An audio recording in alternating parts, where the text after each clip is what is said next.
Hello everyone, today I would like to start DSA. So DSA అనేది నేను start చేస్తున్నాను only for beginners and non technical students అనమాట.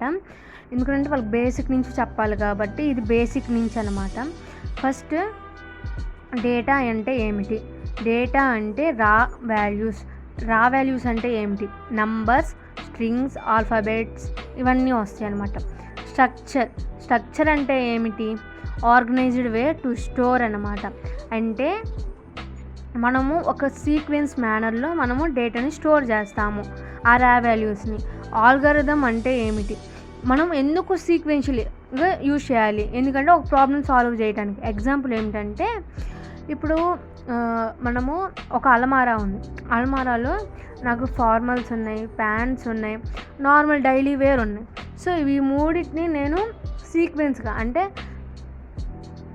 ఫార్మల్స్ని ఒక అర్మారాలో పెడతాను, ప్యాంట్ని ఒక అర్మారాలో పెడతాను, డైలీ వేర్ని ఒక అర్మారాలో పెడతాను. ఇప్పుడు నేను వేసుకోవాలి, సో డైలీ వేర్ తీసుకుంటాను.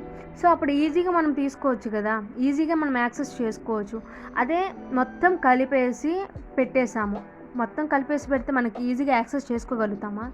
చేసుకోలేము కదా. అంటే టైం అనేది ఎక్కువ తీసుకుంటుంది, సీక్వెన్స్గా పెట్టలేదు, ఆర్గనైజ్డ్గా పెట్టలేదు.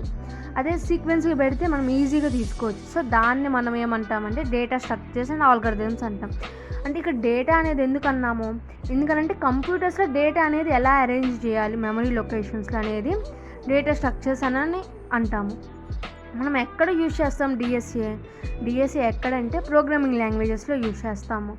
అంటే ప్రోగ్రామింగ్ లాంగ్వేజెస్లో మనం ఇచ్చిన డేటా, మనం ఇనిషియలైజ్ చేసిన వేరియబుల్స్ ఇవన్నీ ఎక్కడ స్టోర్ అవ్వాలి, ఏ ఆర్డర్లో స్టోర్ అవ్వాలి అనేదన్నమాట.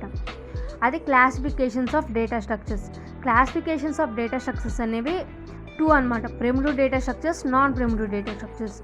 ప్రిమిటివ్ డేటా స్ట్రక్చర్స్ అంటే int, char, float, double, pointer. Non primitive అంటే linear, non linear data structures అని